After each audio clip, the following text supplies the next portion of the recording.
Sometimes family means sharing a table or sharing a moment.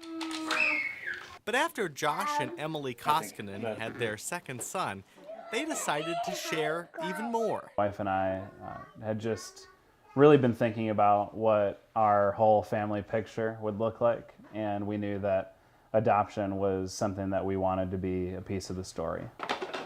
After plenty of research, Josh and Emily decided to adopt a child from the Democratic Republic of Congo. We started the process in the summer of 2012, and we were matched with our son in April of 2013. From the moment we signed the contract to the child being here in our home, we thought it was going to be 10 months. It wasn't. About that time, officials in Congo decided to reconsider their adoption policy. Months of waiting turned to years. Josh and Emily struggled through red tape and watched their son Hervé grow by mail. We would get picture after picture, month after month, and we were just hoping that one of those months we would be able to take the picture. We just kept waiting, and we knew that God would be faithful in the end. But by 2016, the wait seemed almost hopeless until the family got an email on the way to dinner. Our kids were cheering, we were crying, and I had Emily reread the email like 3 times just to make sure that it was accurate. The wait was over. Within days, they were in Africa. In a hotel lobby, they met Hervé. And it was like seeing a celebrity for the first time. We walked through the doors, turned the corner, and he was sitting there in the lobby, eating a little cracker and had a bottle of red cream soda.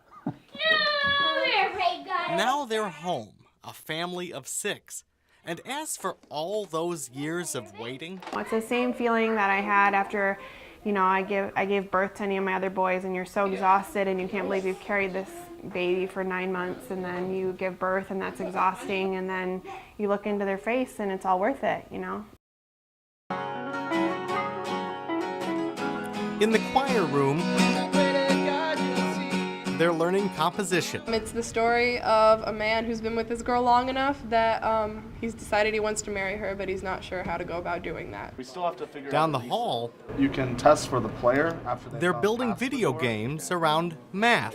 The problems will diversify through fractions, multiplication, and division. Next door, they're manufacturing the marvelous. Each piece takes over an hour and averages about 5. These students may be in different classrooms, but they're all in the same unique courses at Effingham High School. There's a multimedia one that really works on understanding the concepts of creativity and really inspiring students to take all of the fundamental knowledge that they've learned during the course of their K-12 career and start figuring out how to apply it into a real-world manner. The second class is an innovation class where they've taken all the concepts and really are building product or writing books, doing songs. The innovative classes are getting global attention. I love it. Its teacher, Joe Fothery, is a finalist for the International Global Teacher Award. Fothery says the class respects creativity while meeting strict Common Core standards. It doesn't matter necessarily what medium you use. When you get done, and if you've done your job right, students will walk away with skills 1, 2, and 3. But more than meeting specific standards, Fothery says this work helps students soar. They're achieving, they're being involved in other classes, and they spread out well past my classroom. For years, Justin Lutz has pursued 2 parallel passions. I started hunting at a very young age, deciding I wanted to put some on the wall and everything, so I got into actually doing the taxidermy as a side. Everybody that hunts, fishes, and everything, they really are passionate about it normally, so I get to see that excitement, which is a lot of fun. Justin took classes and eventually opened a shop in Findlay. He's stuffed trophy bucks and whopper walleye. But until this fall, he'd never handled a hero. Exciting and pretty nervous, It's a nerve-wracking thing to work on something like that. To get that story, you need to know something else about Justin Lutz. Staff Sergeant Justin Lutz. I joined the National Guard about 15 years ago. Been doing it full-time for about 12 now. I work for Indicator with the Recruiting Retention Command. Lutz's work took him to Springfield, where he heard about Goldberg. In World War I, the 122nd Field Artillery smuggled the dog to France as their mascot. He went over and was in the trenches with the men and was, keeping the morale up. I believe he got gassed along with the men. On his return, Goldberg made the papers and was given an honorable discharge. When he died, soldiers had Goldberg stuffed and put on display at the Illinois State Military Museum. But the years haven't been kind.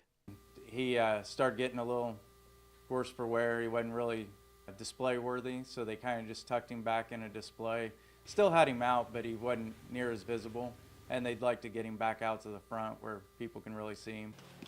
Doing that takes painstaking work. His core isn't a dense foam like what we used to have. It's more of a wrap and paper mache inside, so he's a lot more delicate. Lutz hopes to have the project done by December. It's pretty exciting. I'm pretty honored to be able to work on it and be part of the project. Joe Astrouski, WAND News. Few things compare What days do you have off? to family. It's loving. I'm gonna be taller someday. It's lighthearted. Sure, dimples are controlling. And in the case of the Meduena family, it's about to grow. We taking the red car? At 42 years old, Justin Meduena is heading to Chicago to finally meet the man that calls him brother. And just give him a big old hug, and his wife, I know she's going to be happy. That brother is this man, Stuart Botsford. And I work for the Illinois Tollway. I'm a custodian. I've been there 29 years. Last year, Stuart got sick. High blood pressure revealed kidney failure. Without a transplant, Stuart spent hours on dialysis. Could family fix that?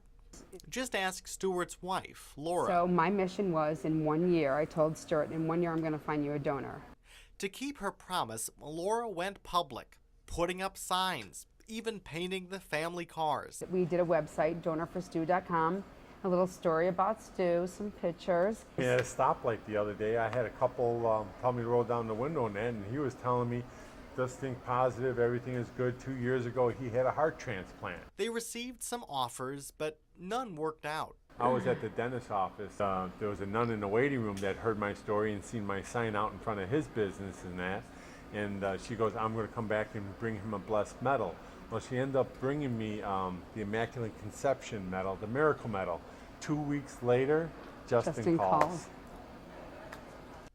Hours away, Justin had seen one of Stuart's signs on Facebook. And he ended up calling me, and I talked to him in that, and he goes, I'll be willing to test for you in that. You know, he kept saying, hey, brother, oh, thank you so much, and you got to call this number, the University of Chicago. And then he called us to say, hey, Stu, I'm your match. I'm 100% committed, and don't worry, I won't back out.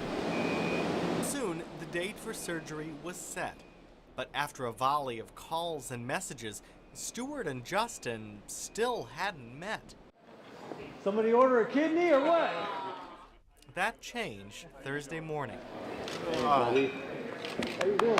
Good, good. Nice to finally meet you. Yeah. They were intimate moments. Nice to meet you. But both families hope sharing them with others will inspire more donors. I have 6 kids, and I put myself in their shoes. You know, what if I was in that situation and I couldn't find a match for myself? And I would hope that somebody would step up and do what I'm doing. When we saw him the first time, I gave him a hug, and I physically had to stop hugging him to look at him and hug him again. He's saving Stu's life. Yeah. It's a lot to ask a person to save your husband's life.